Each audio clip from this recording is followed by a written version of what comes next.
Is it possible that the voices in your head are telling you good things? And then we travel to what might be the most wicked place on earth. Cannock Chase in England. Today on Dead Rabbit Radio.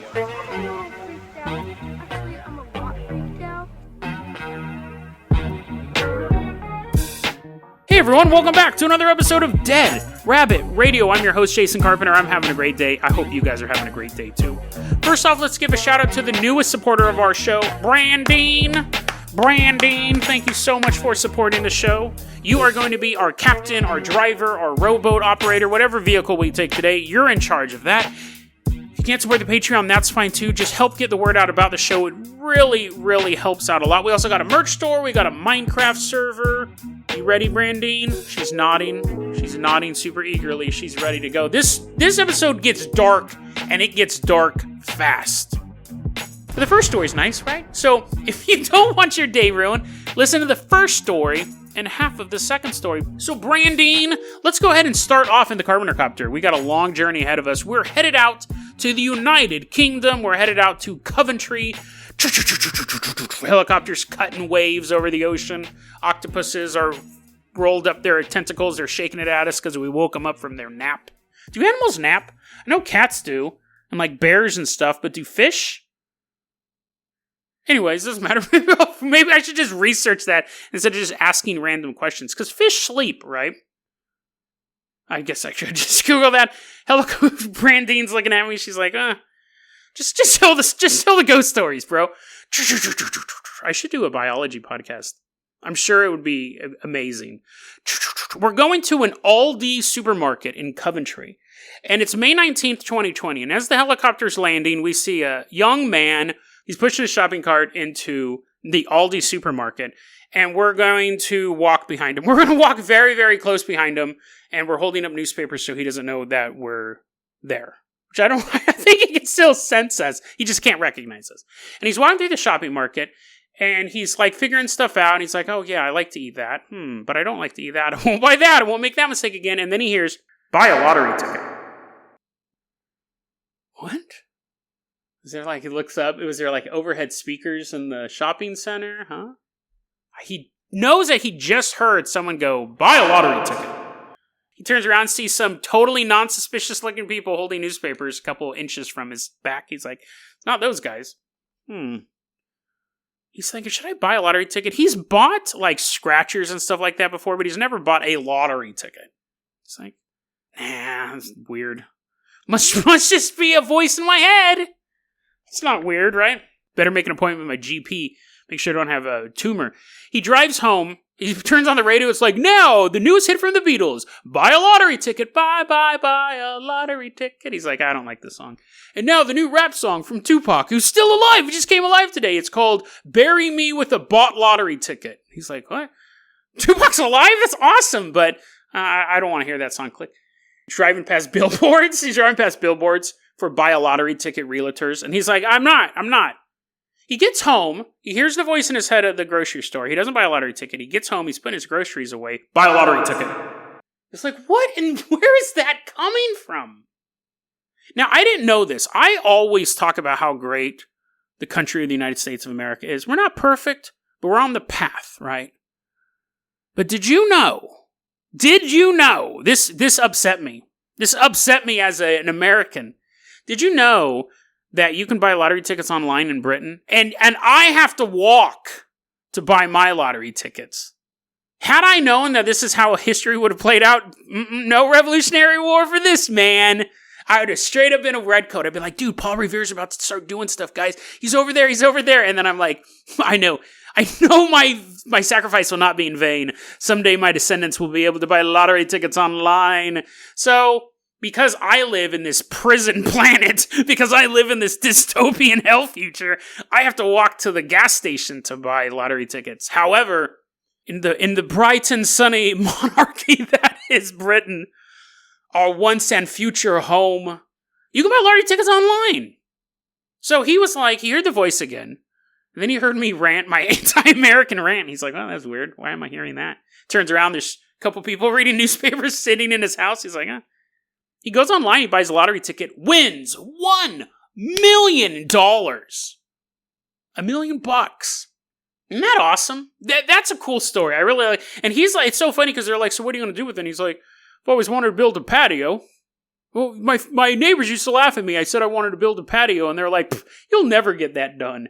His name's Simon. What up? I should have said that earlier. His name's Simon, but he's like, what are you going to do with $1 million? She's like, I'm going to go on vacation. Wife wants me to go on vacation. I think my daughter wants a car, but yeah, I want to build a patio. Small dreams do not always mean small results. Isn't that cool, though?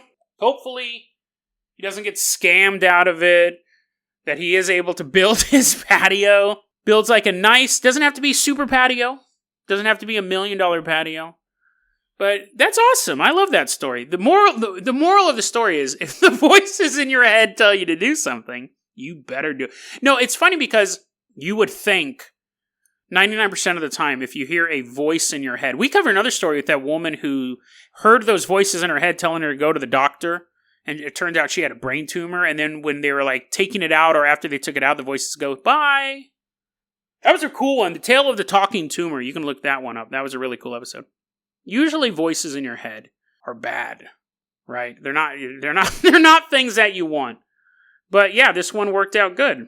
As long as it's not like, buy a lottery ticket and then sacrifice your cat for the winning numbers. No, it was just like, buy a lottery ticket. He heard it twice. I'll say, what if this is time travel? Like, this is time travel, but it's so lame. You can't travel back in time, but you can only send your voice back in time. Maybe he uses this $1 million to help fund time travel. But again, it's just a microphone. You can time travel back in time with a microphone. Let's go ahead, Brandine. As Brandine's hearing voices, she's like, must kill Jason. No, that's bad. That's bad advice. That's bad advice. And she's like, must fight the temptation to murder you. We finally talk her down. She hands around my throat. We're running out of time. No, there's just the voices in your head. She's like, must fight it. I'm better now. Now I'm going to have to be suspicious of her. She has to walk in front of me for the rest of the episode. But we're going to hop back in the Carpenter Copter. We're waving goodbye to Simon. He's sitting on his patio. And his daughter's driving a car, and his wife's on vacation. It's the perfect life. He's home alone on his patio. We're saying goodbye to Simon and his family.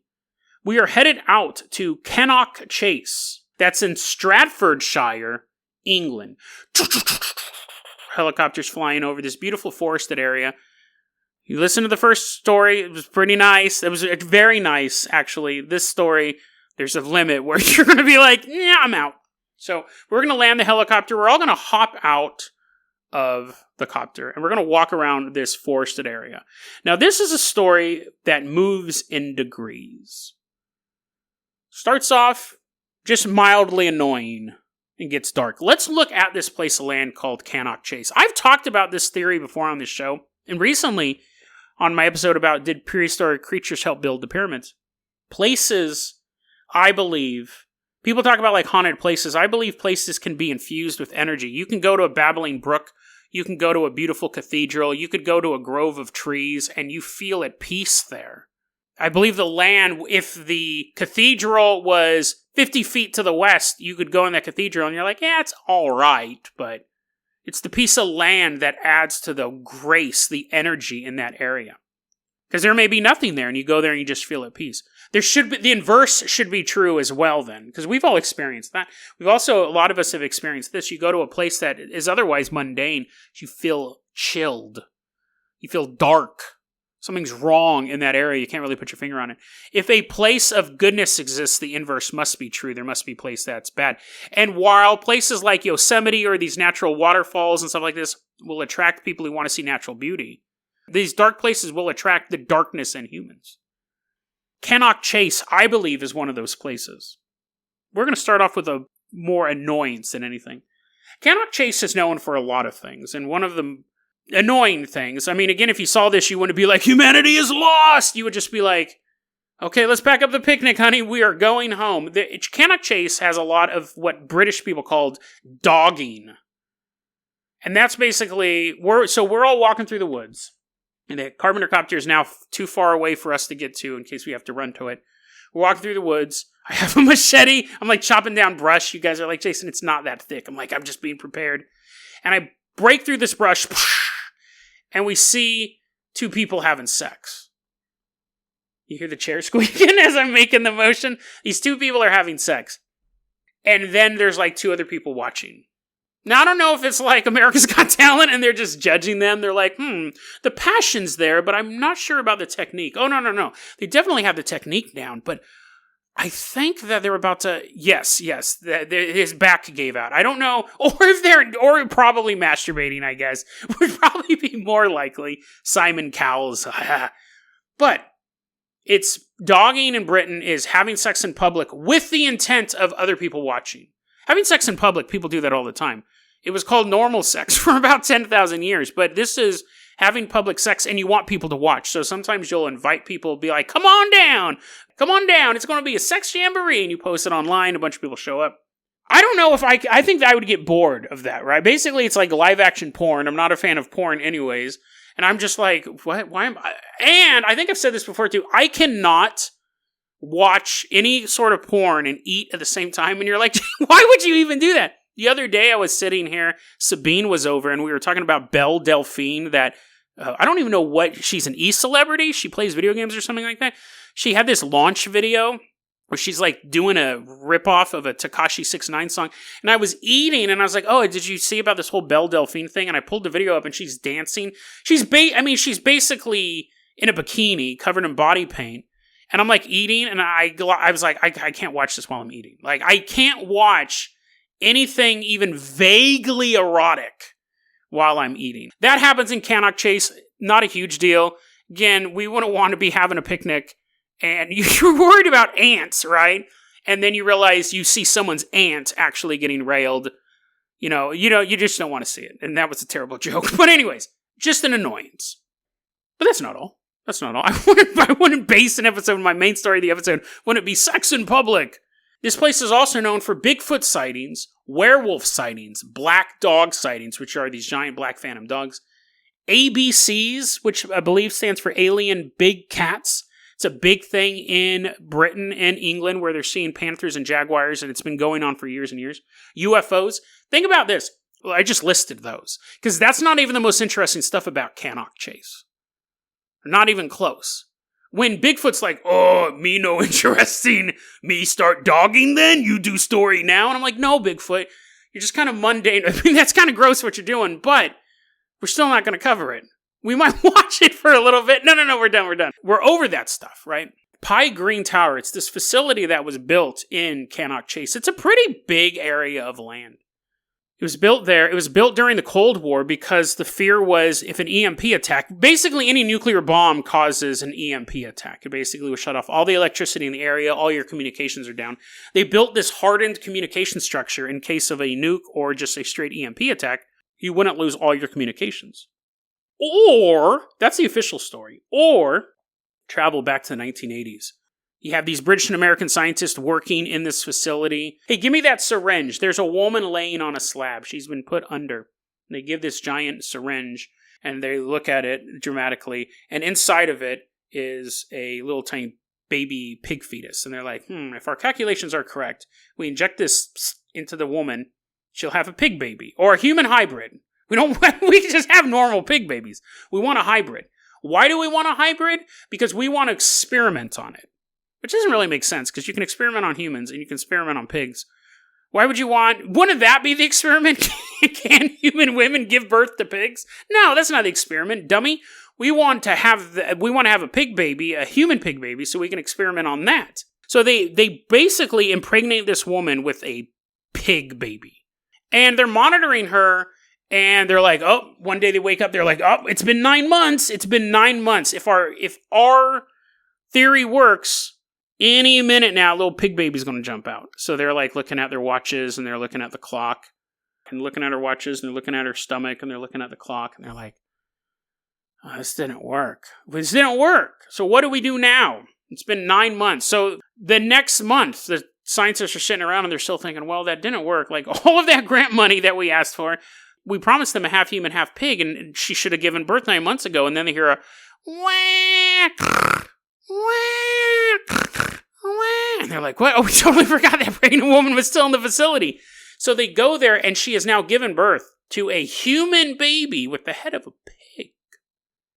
They look at each other. It's a stupid experiment, right? I don't think scientists go, well, we're trying to create this monster, but it wasn't born in the same time a human is. Therefore, it was a failure. Apparently, they either let her go, or they just forgot she was in the laboratory, because when she gives birth to this human pig, they're completely shocked. They thought it would have come out a month ago. They raise the pig baby as their own, because at some point, it becomes a teenager, starts wearing clothes, and breaks out of the facility. I hate you, stepdads, I'm out of here. And they're like, we're not done doing experiments on you. I literally brought you into this world, and I can take you out. I'm gone, Dad. I'm gonna go find a new family. He runs. He sees a bunch of people dogging. He's like, okay, I'm done. You can put me back in the facility, because whatever experiments you have planned for me, it's way less gross than that. I just saw a bunch of grandparents banging each other, and they're like, bleh. So anyways, but that's not what happens. He did run off into the woods. What's interesting is that we've covered stories, like the Pope Lick monster was one, where he supposedly was in a train and it got derailed and it was like this mutant, and he's been running around for like 100 years at this point. So you're like, even if the story was real, it was a normal mutant, whatever that means. It was a mutated human who would still age, right? These stories, this is what's interesting. So this story took place in about the 80s. They stopped seeing him around 1993. The last real recorded sighting of him was in 1993. So that would actually, the story makes sense on that thing. And even if the timeline was wrong, let's say that they did this, let's say they weren't listening to Genesis, they were listening to Peggy Sue.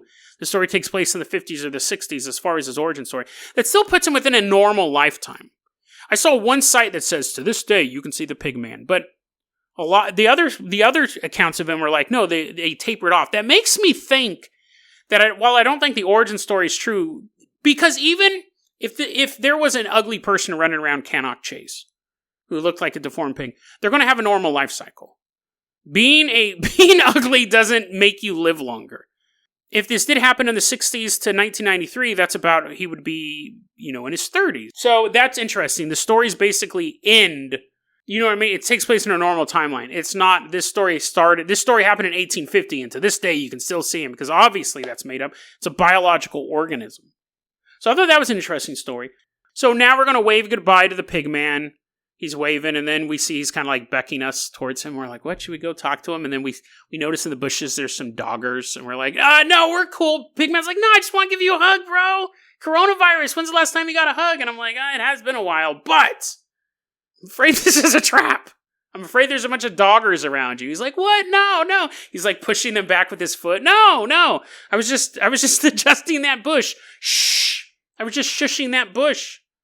We leave behind Pigman and his pierced pig nipples as he stumbles off into the bush for his next rendezvous. We are going in levels of degrees. So first we have the doggers, and then we just have random cryptids, UFOs, stuff like that. Now we have this Pigman who had a happy ending, He's found his true tribe.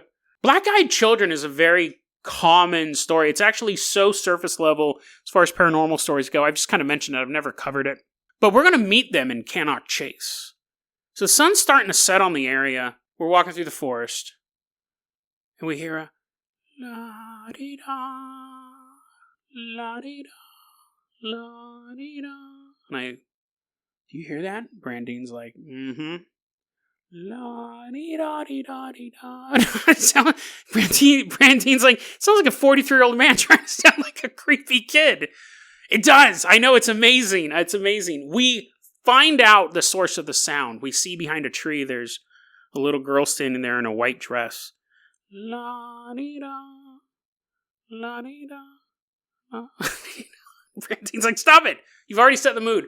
And then we're like, hey girl, you probably are in trouble, but there's no way I'm going anywhere near you. The other day I was walking down the street here in Hood River. I saw a hobo throwing up, and I was like, I hope he's okay, because I'm not going to go see if he's okay. You just got to make judgment calls sometimes, right? From a throwing up hobo to la-dee-da. We see this little girl standing there. She's standing behind a tree, and we're like, dude, we're not going to help you. We're sure in trouble. She slowly turns around, and her hair is covering her face, and I lean over, and I'm like, dude, I bet she has black eyes. I bet she's one of those black-eyed kids. And she's just standing there, and she's like, I need your help. I'm not doing a Michael Jackson voice. This is my actual little girl voice. Shimona. And let's get to the chase, okay? She does have black eyes. She's a black-eyed kid. That just was going nowhere. She's a black-eyed kid. Now, I normally don't talk about black-eyed kids I think I've mentioned them a couple times on this show. I think the story's intriguing, but it's super surface level. Everyone knows what black-eyed kids are. There's been multiple movies made about them. The main demonic force in the show Supernatural, which is amazing again, by the way. I'm watching season 11. I love it. The supernatural force in that show, they have black eyes. The black-eyed kids they're on the level of a Bigfoot, a Men in Black, a UFO sighting, things like that. Why I'm bringing them up here is that, according to what I can tell, Cannock Chase may be the first location these things were really seen at. There are sightings of black-eyed children going back to the 1980s. With this caveat, people have said there are sightings going back to the 1980s. The actual earliest documented case I could find of a black-eyed kid is 1998. There was one sighted in Texas. It was like on an email listserv. Some guy was like, you won't believe what happened. And even though they are surface level, if you don't know what they are, black-eyed kids are basically a phantom. They're young kids, normally between the ages of, say, 6 and 12. They appear normal, except for the fact that their eyes are completely black. And they come up to your car. The very first sighting that we have recorded in documented form was in 1998. A guy was driving down the road. The children said, let us in your car, and he wouldn't. He kept driving. The black-eyed children, they'll appear outside your house, outside your vehicle, anywhere where you're contained. They'll show up, they'll ask for help. But you need to invite them in. And there's no story, there is not a single reputable story of someone letting them in the house and them fighting them off or tricking them or out. Every story ends that I've ever seen with them being left outside the house. So the implication is if they come in the house, you don't have the ability to tell that story.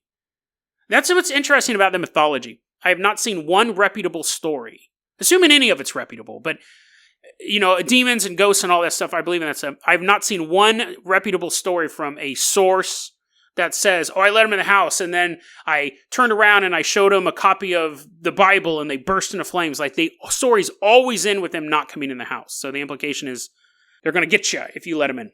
There's researchers into the black-eyed children who say that reports go back to the 1980s. If that is true, Cannock Chase is the earliest reports of black-eyed children. Whether or not they were first sighted in Texas, maybe they were taking a nice little trip during the winter. Cannock Chase has the most black-eyed children sightings in one given location. Black-eyed kids are generally associated with some sort of transitory phantom. It seems to travel from location to location. Whether they're stories back to the 1980s, there's definitely stories from the 1990s to today of black-eyed children. And there was actually a gap of time where they weren't spotted in that area. This area is known for black-eyed children. And what makes it interesting was whether or not it was the first sighting, because I could say sightings go all the way back to 1850s. I'm taking that author's word for it. They definitely go back, and it's long enough that there would be a time span where they weren't being seen in that area. So that's weird, and what's weird is you also have a deviation from the legend. The story is the black-eyed children show up outside your house to be let in. These ones are in the wilderness, so there's no place to let them into. They're just there. So you don't have that defense of your house, your car. You have no way to get out of there. You're walking through the woods, you stumble across a black-eyed child. So whether or not it was the very first place that the black-eyed children were spotted, it definitely seems to have the largest group of sightings in a single area. So we got dogging, which is just kind of a bizarre fetish. We got pig babies. And remember, don't forget, the ones I brushed over, werewolves, Bigfoots, UFOs. We got the black-eyed children. And now we're getting dark.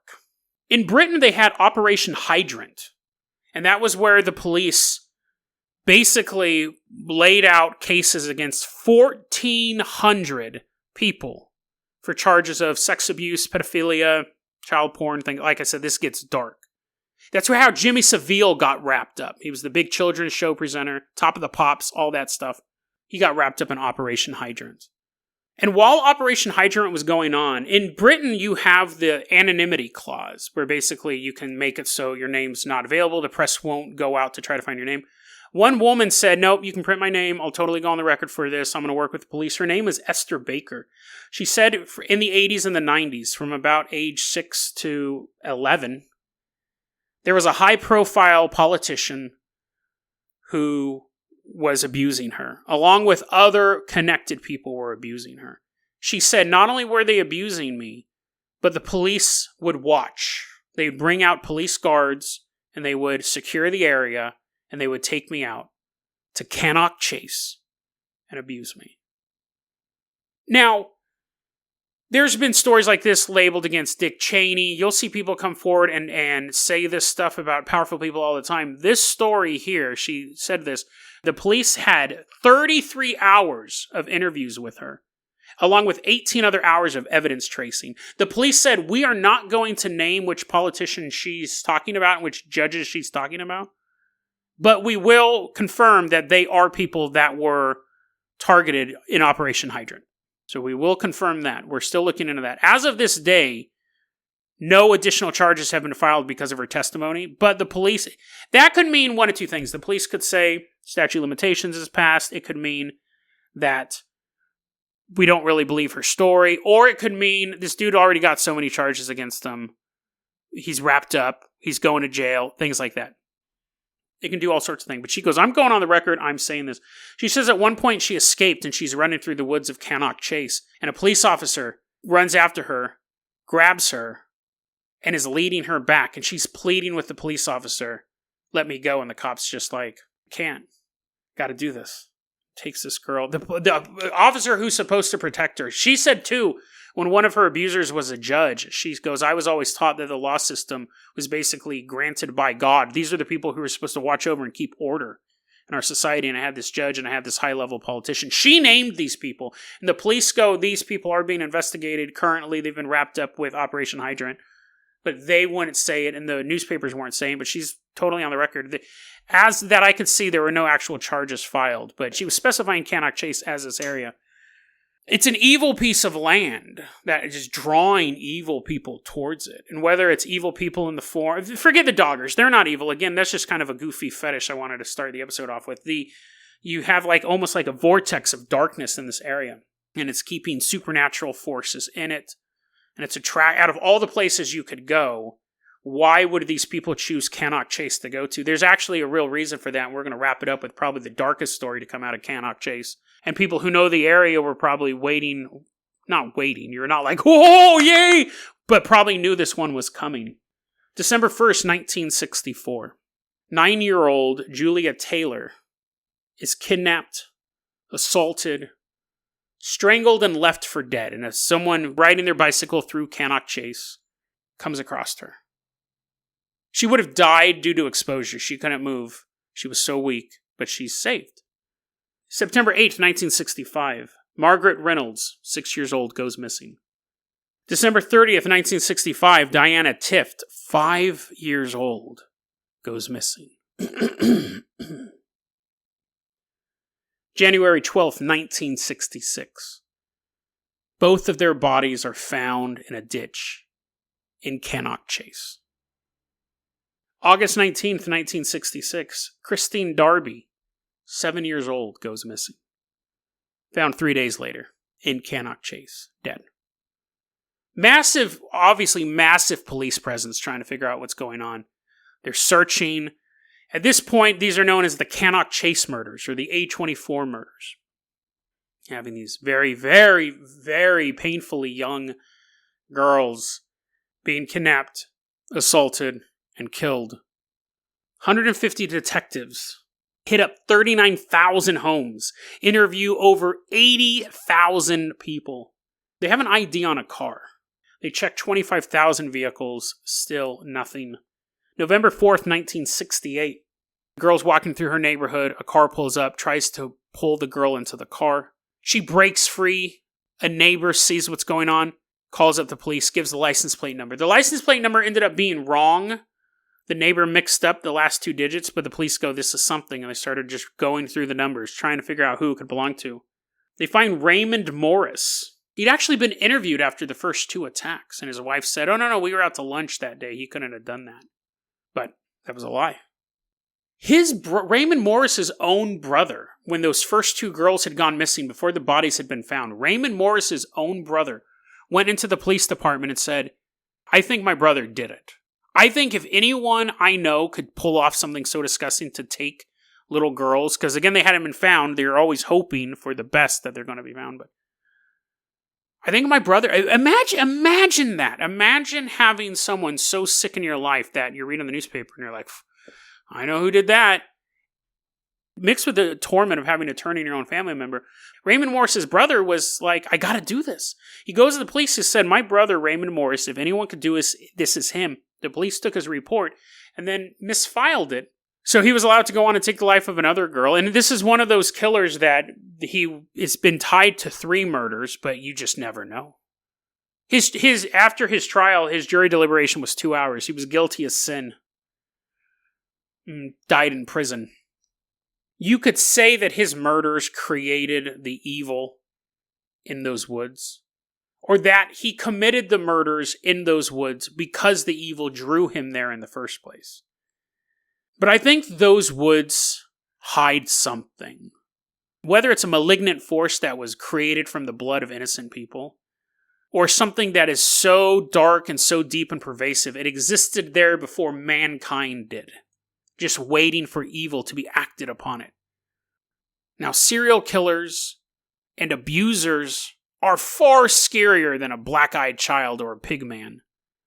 But the fact that all of this stuff could coexist in such a small piece of land should show us that while some places look beautiful and inviting and peaceful, so does a Venus flytrap. You don't know you're in danger until it's too late. deadrabbitradio@gmail.com is going to be our email address. You can also hit us up at facebook.com/deadrabbitradio. Twitter is @deadrabbitradio. Dead Rabbit Radio is the daily paranormal, conspiracy, and true crime podcast. You don't have to listen to it every day, but I'm glad you listened to it today. Have a great one, guys.